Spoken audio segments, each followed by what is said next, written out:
ठीक है।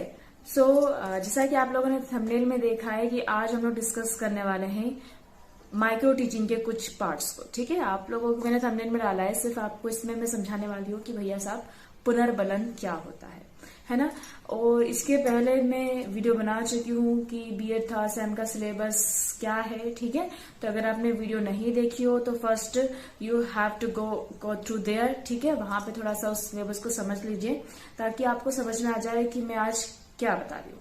ठीक है, और अभी रिसेंटली मुझे कमेंट्स आए हैं मेनली इस चीज को लेकर कि मुझे मतलब जो भी आपका पाठ योजना वगैरह है कैसे क्या बनाना है, किस फॉर्मेट में बनाना है, हाउ टू प्रेजेंट, ठीक है, कैसे प्रेजेंट करना है।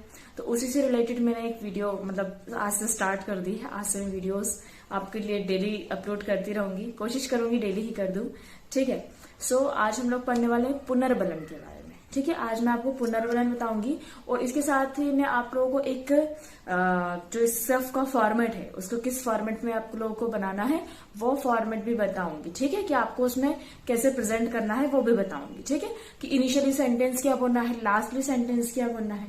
ठीक है, तो आपको ये तो पता है भैया माइक्रो टीचिंग, माइक्रो मतलब सूक्ष्म शिक्षण। ठीक है, इसमें आप अपनी छोटी छोटी स्किल्स को डेवलप करते हो। ठीक है, फॉर एग्जाम्पल जैसे कोई एक गेम खेलते हैं, ठीक है, सपोज आप बैडमिंटन खेलते हो। ठीक है, बैडमिंटन में बहुत सारी चीजें होती हैं कि शॉट कैसे मारते हैं, ठीक है, और सर्विस कैसे करते हैं, ठीक है, टॉस कैसे करते हैं। तो हर चीज का अपने जगह पे अलग अलग महत्व होता है। तो इन द सेम वे जब हम किसी बच्चे को पढ़ाते हैं ना तो छोटी छोटी जो स्किल्स होती हैं वो हर जगह पूरे उस टाइम में यूज होती है। ठीक है, लाइक अ गेम, जैसे एक गेम में कहाँ शॉट मारना है, कहाँ सर्विस करना है, कहाँ क्या करना है, ये उसका रहता है। ठीक है, आप अपने स्किल के हिसाब से, आपकी जितनी स्किल होगी उसके हिसाब से आप गेम के चेंजर बन सकते हो। सो इन द सेम वे आपको क्या करना है, बच्चों को बांध के रखना है। आपको ऐसा पढ़ाना है कि बच्चे आपको सुने। ठीक है, अब आगे क्या, लाइक अ मूवी। ठीक है, मूवी में अपन सोचते ना कि मतलब ले आए, अब बच्चा सोचेगा अब आगे क्या। तो बच्चों को कैसे आपके टीचिंग में इन्वॉल्व करना है। ठीक है, क्योंकि क्या होता है आप पढ़ा रहे हो, ठीक है, इसमें तो ऐसा है कि अभी तो मैं क्या वीडियो बना रही हूँ, आप तो मुझे रिस्पॉन्स दे सकते हैं हाँ हाँ हाँ हाँ, या फिर कोई बकवासी भी ले रहा हो तो आई डोंट नो। ओके, सो हमको क्या करना है, क्लास में बच्चों को बांध के रखना है। तो बच्चों को बांधे रखने के लिए उनका हमारे साथ इन्वॉल्वमेंट जरूरी है। ठीक है, तो इसीलिए जो होती है माइक्रो टीचिंग को लाया है। इसमें टोटल आपको आपके सिलेबस में ऐसे तो देखा जाए तो 16 स्किल्स होती हैं, माइक्रो स्किल्स। ठीक है, बट आपको आपके सिलेबस में केवल 8 स्किल करना है। सो आज हम पढ़ेंगे पुनर्बलन के बारे में। मेरा जो पोथी देना था वो हुई है निका था। अब मैं स्टार्ट करती हूँ with our topic that is the पुनर्बलन कौशल। ठीक है, तो पुनर्बलन कौशल जो रीइंफोर्समेंट स्किल जो होती है वो लर्निंग ऑफ साइकोलॉजी के से इस वर्ड को लिया गया है। और इसमें आप जो छात्र है या फिर जो अधिगम करता है उसको विवश करते हो वो कि आपके हिसाब से चले। ठीक है, उसको क्या करते हैं, आप विवश करते हो।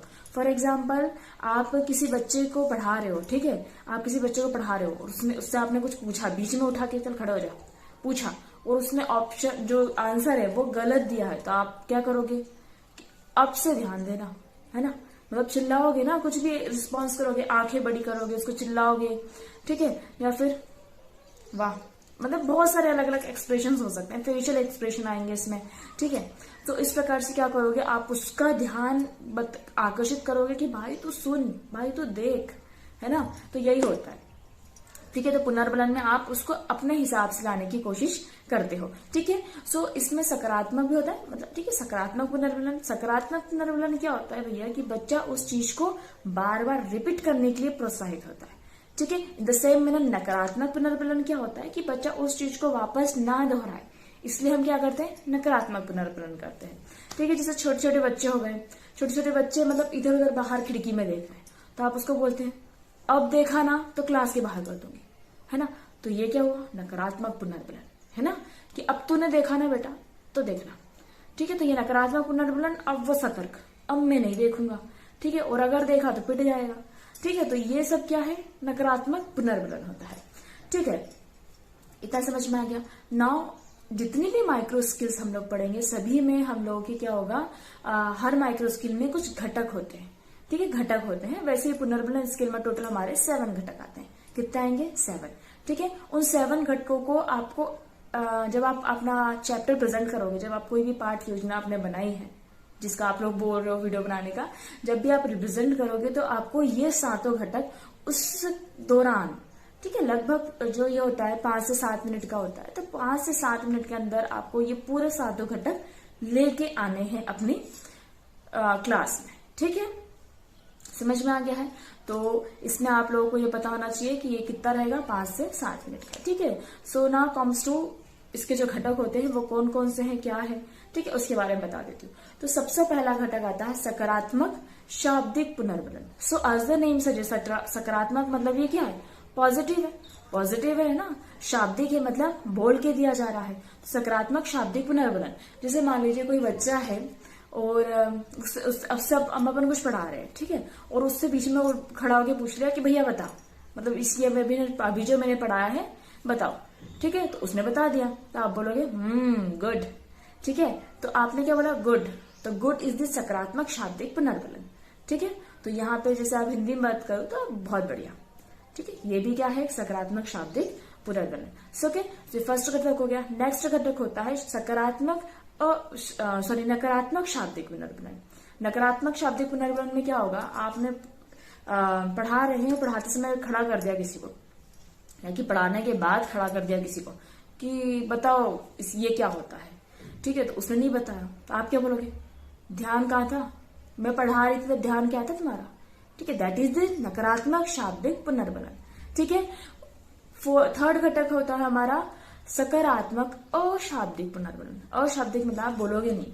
ठीक है, आपने किसी से क्वेश्चन पूछा और सामने वाले ने सही उत्तर दिया, आप बोलोगे ठीक है, या फिर बोलोगे सिट। ठीक है, मतलब हम करके सिट का उसको क्या बोलोगे, मतलब अपने हाथ के थ्रू उसको समझा दोगे। ठीक है, मतलब बैठाने का बोल दोगे, दैट इज दिस सकारात्मक अशाब्दिक पुनर्बलन। और नकारात्मक अशाब्दिक क्या हो सकता है, आंखें दिखाना, ऐसे करना। ठीक है, तो अपन क्या कर रहे हैं, कुछ बोल नहीं रहे हैं, बट क्या कर रहे हैं, अपने फेशियल एक्सप्रेशन से क्या कर रहे हैं, उसको बता रहे हैं कि भैया क्या मूड है अपना। ठीक है, अपन बता सकते हैं ना। ठीक है, तो यह हो जाएगा हमारा फोर्थ नकारात्मक अशाब्दिक पुनर्बलन। अतिरिक्त शाब्दिक पुनर्बलन, फिफ्थ क्या होता है हमारा, अतिरिक्त शाब्दिक पुनर्बलन। उसमें हम क्या करते हैं, मतलब अपन ने कुछ समझाया, ठीक है, जैसे मान लो मैंने संज्ञा की परिभाषा समझाई, बच्चे को खड़ा करके पूछा कि बताओ बेटा संज्ञा क्या होता है, उसने बताया, तुम लोगे बढ़िया, या फिर अपन बोलेंगे हाँ, ठीक है, और इसके एग्जाम्पल बताओ। ठीक है, तो अपन ने पहले उसको बोल दिया गुड, बढ़िया, फिर उसने एग्जाम्पल बताया बहुत बढ़िया।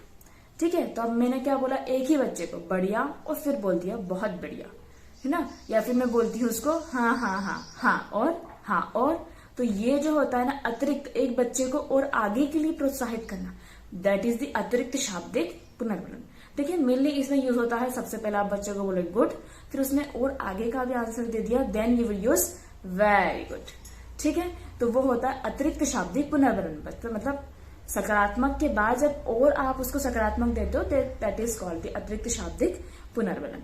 ठीक है, उसके बाद अपना सिक्स्थ पुनर्बलन आता है कि किसी बच्चे ने बहुत बढ़िया आंसर दिया है, या फिर वो आंसर ऐसा है जैसे मान लो कोई सा सन आ गया कि मतलब जैसे अकबर का जन्म कब हुआ, आपने पढ़ा दिया है ना, फिर आप पूछोगे अच्छा बताओ अकबर का जन्म कब हुआ, किसी को खड़ा किया तो उसने बता दिया भैया 542, तो बोलोगे वेरी गुड, है ना। फिर उसके आप लिख दोगे अपने श्याम पट्टे पे, दैट इज दी अपने ब्लैक बोर्ड पे लिख दोगे 1542, तो वो हाईलाइट हो जाएगा, सभी बच्चों का ध्यान श्याम पट्टे पे रहेगा और वो वर्ड क्या हो जाएगा, हाईलाइट हो जाएगा, और जिस बच्चे ने बोला है वो भी प्रोत्साहित हो जाएगा कि हाँ मेरा लिखा हुआ, मतलब मैंने जो बोला उसको मैं अपने बोर्ड पे लिख दिया और उसको सब बच्चे देख रहे हैं।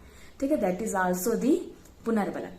ठीक है, और लास्ट हमारा पुनर्बलन कौन सा होता है, उसमें कोई बच्चा है, इससे आपने एक परिभाषा बोली है, ठीक है, नॉर्मल जैसे छोटे बच्चों को पढ़ा रहे हो, कोई से एक परिभाषा बोल दिया आपने, है ना, और उससे पूछ ली कि परिभाषा बोलो, तो उसने बोला जैसे अपने संज्ञा की परिभाषा, जो संज्ञा की थी ना, कि चलो संज्ञा की परिभाषा बोलो, तो बच्चे ने बोला कि किसी व्यक्ति के नाम, शहर का नाम, वस्तु को हम संज्ञा कहते हैं, तो हम क्या बोलेंगे हाँ, तो जैसा कि मतलब वगैरह राम ने बताया, तो संज्ञा हम किसे बोलेंगे, संज्ञा किसी वस्तु, व्यक्ति या स्थान के नाम को हम क्या कहते हैं, संज्ञा कहते हैं। तो आपने क्या किया, उसकी जो आंसर है उसकी पुनरावृत्ति करिए, but in the better manner, ठीक है, जो सही है उस हिसाब से आपने उसकी पुनरावृत्ति कर दी है बस, और उसको भी बुरा नहीं लगा कि ऐसा ऐसा बोला। ठीक है, दैट इज कॉल्ड दी कि उसके उत्तर की पुनरावृत्ति करना। ठीक है, तो दैट्स ऑल अबाउट दी पुनर्बलन कौशल। तो अब हम समझ लें पुनर्बलन कौशल को हमको कैसे रिप्रेजेंट करना है, इसको मैं आपको फॉर्मेट में ही समझा देती हूँ। ओके।